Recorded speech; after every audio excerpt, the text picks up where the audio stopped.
I don't even want to say his name, yeah. You know who that is. I got it. For you, today, in the tribe. 106.7, keeping you up to date with...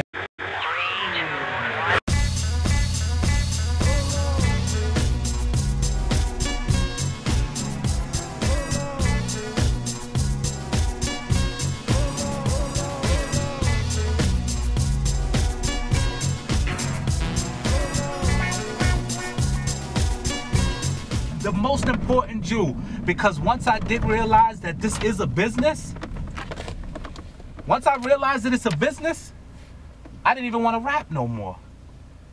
Because I said, this is a business. And I'm writing all these records. I started writing records for other people. And I started cashing checks. I started going to the studio getting $5,000, $10,000 a hook just to go do a hook on somebody's record. And that's because at this point now I'm understanding that, yo, this is a business. And as much as I would love, you know, to create an album and put it out and be famous, I understand that I can make just as much and more money just doing this right here. KT,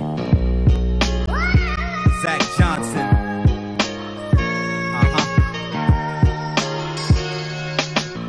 A lot of pain.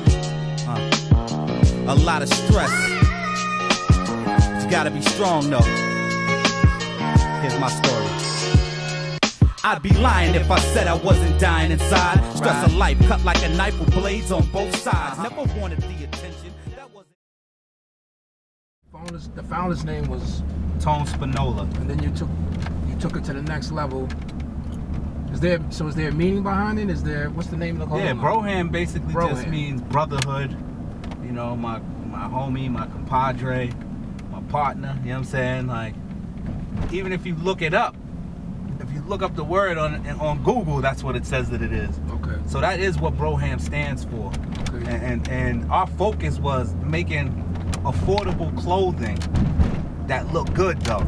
Okay, okay. You know what I'm saying? Sometimes people think if it's affordable, it's not gonna look good. Or it's cheaply made. Like, none of our stuff is cheaply made, you know what I'm saying? Yeah. And so that's what our main focus is. And that's why it's called Broham, because we're trying to look out. Make sure you get fly and fresh, and you're not paying an arm and a leg. I don't got nothing against any of these high-end brands, but at the same time, the reality of life is that if you're a parent and you have 3 to 4 kids, you can't, I'm gonna make this left right here. You can't afford to be paying $150 for a shirt, and you got 5 kids to buy shirts for. So how do we get Broham clothing? How do we go about getting it? Well, we took it via the web first, just as a test, you know, and the test took off. And you know, we're from the old school, so you know I had a gang of stuff in the trunk, and I'm moving around the hood selling it out the trunk, and I'm saying, all right, we're moving this a little too fast. Now retailers are hollering at us. So we get, I'm talking about from chain retailers, we're gonna make this right, to mom and pop retailers are hitting us up like we want to carry your brand. So we kind of held back though, because we wanted to build the anticipation on our own. So that we also, you maintain more control that way. Right. If the only two means of you getting the product is from the website and from me actually bringing it to you, then we have full control of that. Where it starts to get more intricate is when you start putting it in stores, because 9 times out of 10 it's on consignment. Okay. And so left, right? To the left. And so you can purchase it online at brohambrand.com, but it will be in stores this spring. Okay. It'll be in a bunch of different stores. So when you go in your local retailer, ask them if they carry Broham brand. If they don't, tell them they need to carry Broham brand. You'll be able to get it on IloveMyThings.com once we finish negotiating. Man, listen, that's where we from. We from the grind. We from the hustle. Anyone? That was a silly question. That's gonna be one of our #1 priorities. Yeah. My thing is Broham is about us helping one another. Dogs. That's what this is about. I told Ali Vegas. Ali Vegas said something. He started rhyming, and he was like sounding like a little Nas. Yeah. And he was like, I grew up hustling with the old school cats who wore Converse and sip Moenzay. I was like, oh, yeah. okay. And I told him, I said, I like when cats talk about gats and don't bust them. Only plaque you gonna see is on your teeth when you don't brush them. I always thought Cambridge was one space, one place, but from what you're telling me, Cambridge is kind of divided like most places. I mean, the thing is that when you hear about Cambridge, that's it. No one ever says, I'm from this side of Cambridge, that side of Cambridge. It's never been broken down. You actually have to be a resident of the city to know that it's separated into sections. And so it's different sections. Like where we riding through now, I kind of spent a lot of time in this area, and this area is considered the port. Where I kind of grew up more so at was where we're going to, which was West Cambridge. And it was kind of away from everything, so we were kind of like our own little area. Like these areas all are next to each other. Like we're in the port. If we make this right down this street, we'll be in East Cambridge. But if we take this left, we can go towards the coast. And this is the port here? And this is the port where we're at right now. If the direction we're driving in now, we're gonna cut through Harvard Square, which is, you know, so that's like evident. Who's from the port that like, is there MCs that are honestly speaking, I can't say if there's any MCs that I remember from the port. Okay. There was some MCs back in the day, you know, God rest the dead. My man Jamal Ford, he was a rapper, but he was a trapper too. He used to get busy out here, but they used to rap too, and they had their own little crew called the Stomp Crew. Okay. But he used to rap, and he was nice. That's the one thing I remember. Even coming up, when people started to hear that I knew how to rap, I would see him on the block over here hustling, and he'd always stop me and be like, yo, let me let you hear this. And he'd rhyme to me. And that was at a time where, you know, in every place, if it's separated, you got to know there's tension between areas at times. Right. And the area I was from, it was probably only 25 of us. And where's this? What we going? West Cambridge is where we going. It was 25 of us.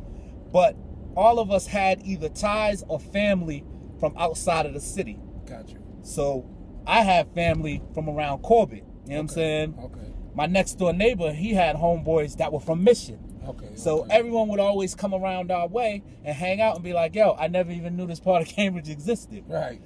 But whenever we had drama, they was always like, yo, let's get busy. Okay. So, you know, so it was kind of separated that way. So you would be the MC, if, you know, I'm sure there's others, but you would be an MC that's from the west side of Cambridge. See, or hung out in the west side of Cambridge. Here's the thing where it gets tricky. Yeah. I grew up in West Cambridge. Yeah. You know, my family had a fire in our apartment. Yeah. So then that's when my family kind of moved out of the city. Okay. I wanted to stay to continue going to school, so I moved with my aunt that lived in the port. Okay. So when I started really rapping, yeah, it's when I was living in the port. And this is when the first name of your group, was it Concrete Click? Or? Concrete Click was the first real group I was in. Okay. And the funny thing is, it was me and Joe, my man Joe Fergus, used to dance for RSO. He in Cuts Hair. Me and him weren't even the group. It was me and my cousins were the group. Okay. My cousin Alvin he got in an accident and he drove his car over a Boston police officer and broke both of his legs and got locked up for 10 years.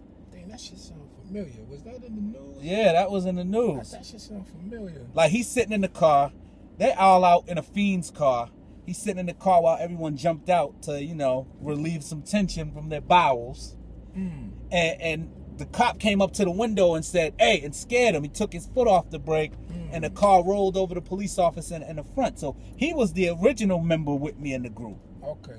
But he caught a 10-year bid, and Concrete Click wasn't even really a collective group of just 2 people. It was a bunch of us. Okay. That was like a whole bunch of different rap groups together in a collective called the Concrete Click. Okay. So at the end of the day, you'll see who's serious and who's not. And Joey was serious, I was serious. And then my homeboy Dre from, where's Dre from? Castlegate.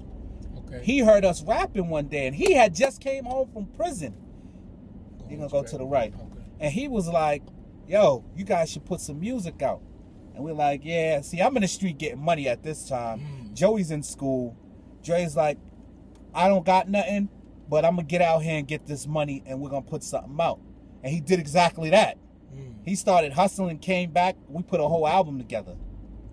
And so that's kind of when we both started taking it a little bit more serious. But I mean, that's how Concrete Click started. It was supposed to be a bunch of us. But it just ended up being me and Joey at the end of it. So how does Clark Kent play into your career? I know, how'd you meet him and what did he do for you? The way that I met Clark was I used to hang out with this kid named Anton from Brooklyn. He was here going to school. He's playing basketball at UMass Lowell. And he used to come hang with us every weekend. I gave him my number. I said, on the weekends when you want to come to Boston, just hit me up. And so one weekend I met up with him and he was with Clark. Clark is his cousin. And Anton is actually Foxy Brown's older brother. Ah, okay. So he was like, yo, this is my cousin Clark. Clark, this is KT. And he was like, Clark Kent. And I was always a student of the game. So when I heard Clark Kent, I was like, oh, that's DJ Clark Kent. Right.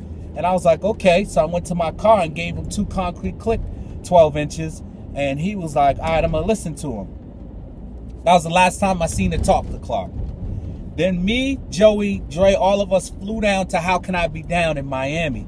We didn't have no passes to get into any events. We said, yo, we're going to go down here and hustle our way into everything. So when we get down there, we hustled our way into one of the new artist showcases. And that's when my man Dre jumped on the stage. He said, yo, I got $1,000 that nobody in here could see my man in the freestyle. So everyone rushes the stage. But he grabs the mic and he goes, but you have to have $1,000. And so some hustling cats from Miami put some little kid with braids up there and put the bread behind him. My man Dre put the bread behind me. They gave him the mic. He rhymed. The crowd loved him. I rhymed. They booed me. Second round, they give him the mic. Actually, they give me the mic back. I annihilated this kid. I rhymed about him from head to toe and gave him the mic. He just held the mic and was like, yeah, make this laugh. He really couldn't say nothing. So like as 8 miles? So you actually did an 8 miles on somebody. Man, I murked many of MCs. Many of your favorite MCs. That's what's up. So at the end of that, when I walked out, who's sitting outside in the convertible? But Clark. And everyone's talking about these kids from Boston who just were inside battling. He put 2 and 2 together and was like, that's my artist. Yo, he puts me in the car. He puts me and my whole team in his car, takes us to a nightclub. We in the club. He's buying bottles. He trying to woo us and win us over. We're like, come on, man. It's all good. We're going to enjoy ourselves. The next day, he took us out to lobster dinner and was like, I want to sign you guys. That's what's up. Strap on your helmets to your headpiece. I'm splitting wigs and pairs and niggas step like stairs or frats. Who the fuck cares about your dance?